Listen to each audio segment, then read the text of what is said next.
Have you ever wondered about the risk factors associated with opioid overdose, especially in chronic pain patients? Recently, a study titled Predictors of Fatal and Non-Fatal Overdose. Following prescription of opioids for chronic pain, a systematic review and meta-analysis of observational studies made its way into the media. This study aimed to identify the factors leading to opioid overdose and quantify that risk. This comprehensive review analyzed 28 studies involving almost 24 million patients. It reported on the 10 most common factors associated with opioid overdose in individuals prescribed opioids for chronic pain. According to the authors, there is moderate to high certainty evidence for 10 factors that supported large associations with opioid overdose. These factors were listed in a specific order, which, as we'll see, is quite significant. These factors in the order presented include a history of overdose, higher opioid dose, 3 or more prescribers, 4 or more dispensing pharmacies, prescription of fentanyl, current substance use disorder, any mental health diagnosis, depression, bipolar disorder, and pancreatitis. Now here's where it gets interesting.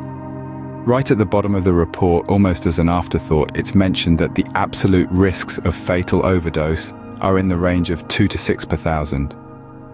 For non-fatal overdose, the risk is 4 to 12 per thousand.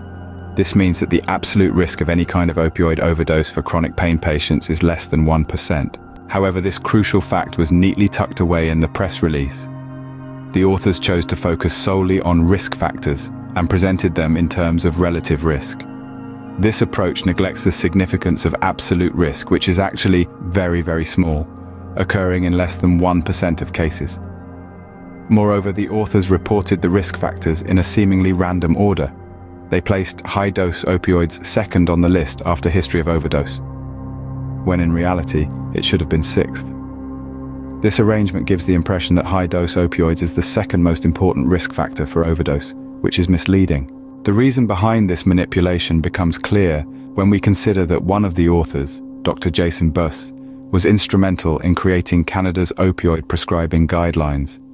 He has been advocating that anything over 90 milligrams of morphine equivalent is extremely dangerous in relation to opioid overdose, and that doses exceeding this amount should never be prescribed.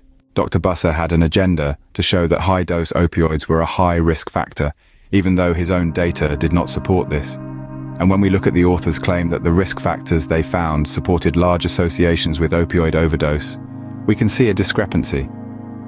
In this systematic review of almost 24 million patients, the overdose rate was found to be less than 1%. Therefore, none of these factors conferred a large risk, because the overall risk of overdose was tiny. What we're seeing here is a clear case of researchers cherry-picking their data and selectively reporting their findings to align with a predetermined narrative. This is, sadly, a common tactic in pain science and opioid science, leading to a growing mistrust in the science.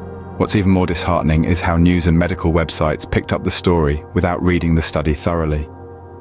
Almost all reported that history of overdose and high-dose opioids are very high risk factors for opioid overdose in chronic pain patients, which is exactly what Dr. Busser intended. And it's 100% false. This discrepancy between the study's findings and media representation proves once again that it's not always about what the study finds, but what the media reports. In conclusion, there's a desperate need for improvement in the realm of medical reporting. Medical websites, journalists, scientists, and researchers all need to step up their game.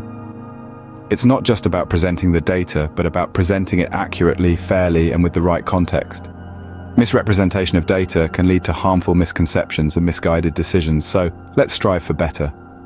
For more about this, we urge you to visit Pain Patient Advocacy Australia. They are working hard in advocating for patients' rights and promoting accurate information. Together we can make a difference.